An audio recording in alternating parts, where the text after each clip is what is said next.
When it comes to anime and manga, it's extremely hard to have one of your works adapted in its entirety well. Either your show is forever waiting for another season, or you get a Tokyo Ghoul re.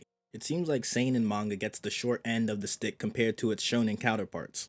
That's why I was surprised to find out Netflix was adapting this legendary manga by Naoki Urasawa. Urasawa's in this very exclusive club of mangaka where you talk about his critically acclaimed manga. You have to ask which one. Now, his most famous work already got adapted into a beloved anime, but how does Pluto hold up?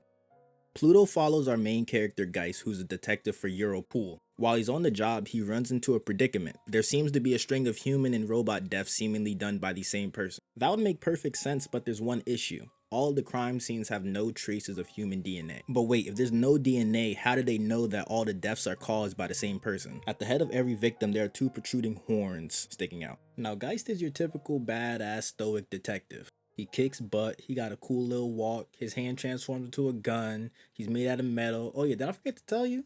He's an AI. In this world, AI has gotten to the point where most people can't even tell that he's a robot at first glance. I mean, look at him.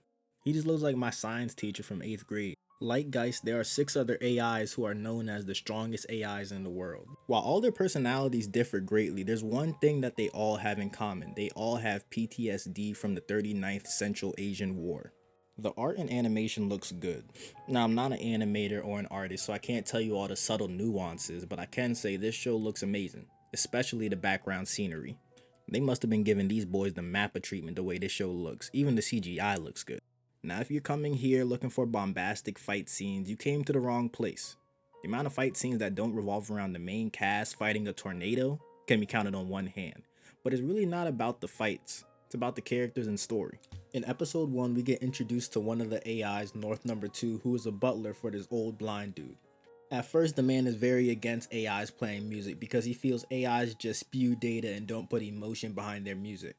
Slowly but surely, as they get to know each other, the old man learns that maybe AIs are a lot more similar to humans than he thought. We get told that robots don't feel human emotions, they just replicate it, but as we get introduced to more and more AIs, we start to see that that may not be true. This show at its core is about the atrocities of war and how hatred breeds more hatred. You see all these characters just filled with hate, and you see how it affects their life. You see characters throw away everything they hold dear to them for vengeance. They say when you go down the road of revenge, you have to dig 2 graves, one for them and one for you.